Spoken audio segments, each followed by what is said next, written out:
রয়েছি এখন বীরভূমের একমাত্র পাহাড় মা ভাগ্নে পাহাড়ের কাছে। এবারে পাহাড়ে উঠবো।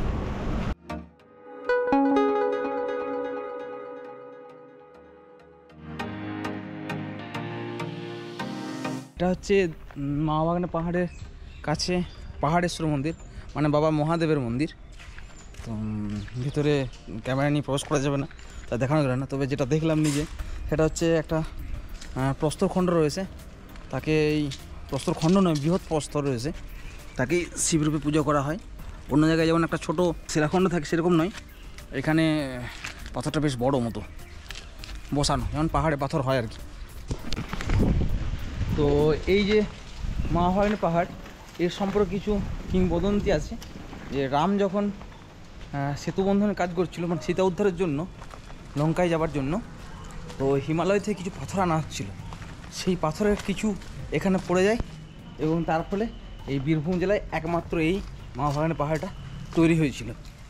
তবে অনেকে এটা বিশ্বাস করেন, অনেকে আবার আরেকটা কিংবদন্তি বিশ্বাস করেন, সেটাও বলছি আপনাদের। তার আগে দেখে নিন জায়গাটা।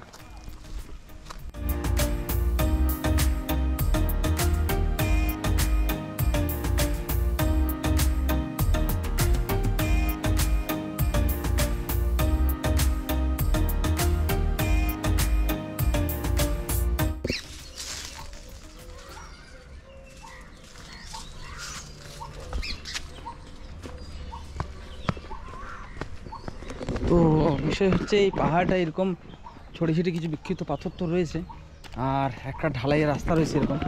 এই ঢালাইয়ের রাস্তা দিয়ে সোজা গেলেই মানে পাহাড়ে ওঠা যায়, আর পাহাড়টা উঁচু নয়, সবাই উঠতে পারবেন, কোনো অসুবিধা নেই। মা ভাগ্নে পাহাড় কীভাবে আসবেন? আপনাকে প্রথমে দুবরাজপুর আসতে হবে। দুবরাজপুর আপনার ইচ্ছে মতো ট্রেন বাস যেভাবে খুশি চলে আসবেন, তারপর সেখান থেকে টোটো পেয়ে যাবেন। 3 কিলোমিটার মতো ডিস্টেন্স, বেশি ডিস্টেন্স নয়। আর এখানে একটা জিনিস কি, জায়গাটা প্রচুর ফাঁকা জায়গা আছে, আপনার কার পার্কিংয়ের জায়গা রয়েছে, সামনে রয়েছে। আর তাছাড়া এখানে একদিন এলে মোটামুটি চেষ্টা করবেন এখানে যখন মেলা বসে সেই সময়টা আসার, তাহলে কিছু লোকজন সমাগম হবে, ভালো লাগবে। আর 1 জানুয়ারিতে পিকনিক টিকনিক হয়, পিকনিক সিজন, এখানে চাইলে একদিন পিকনিকও করে যেতে পারেন। তবে আমি বলবো শীতের সকালে এখানটা ঘুরতে বেশ ভালো লাগবে।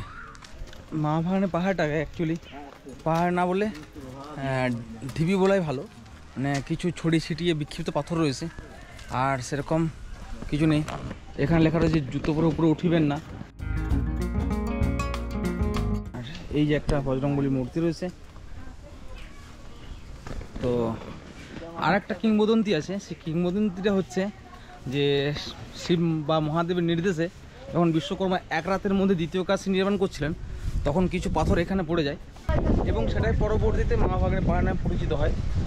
তো এটা হচ্ছে আপনাদের ছোটনাগপুরের মালভূমির পূর্ব অংশে অবস্থিত এবং শেষ ঢিবি বা শেষ পাহাড় বলতে পারেন। একবার চারিদিকের ভিউটা দেখিয়ে দিই, কেমন লাগছে, অসাধারণ ভিউ।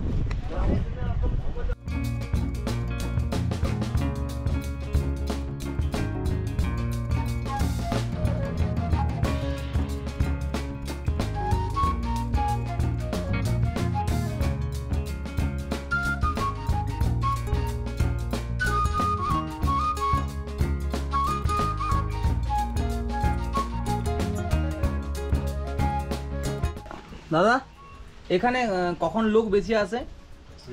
কখন লোক এখানে বেশি আসে? 1 জানুয়ারি পিকনিক টিকনিক হয় নাকি? আচ্ছা আচ্ছা, মেলা টেলা বসে কখনো?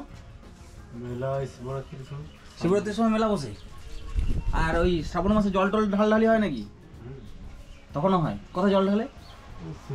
ওইখানে শিব মন্দিরে। আপনার বাড়ি কি এখানেই?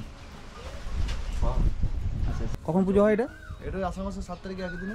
আষাঢ় মাসের 7 তারিখে এখানে পুজো হয়।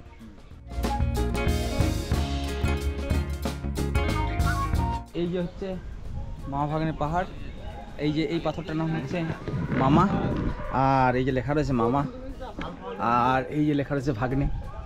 মামা আর ভাগ্নে পাশাপাশি দুটো পাহাড়, মানে দুটো বড় বড় পাথর। আর এই যে তার পাশে একটা মন্দির রয়েছে,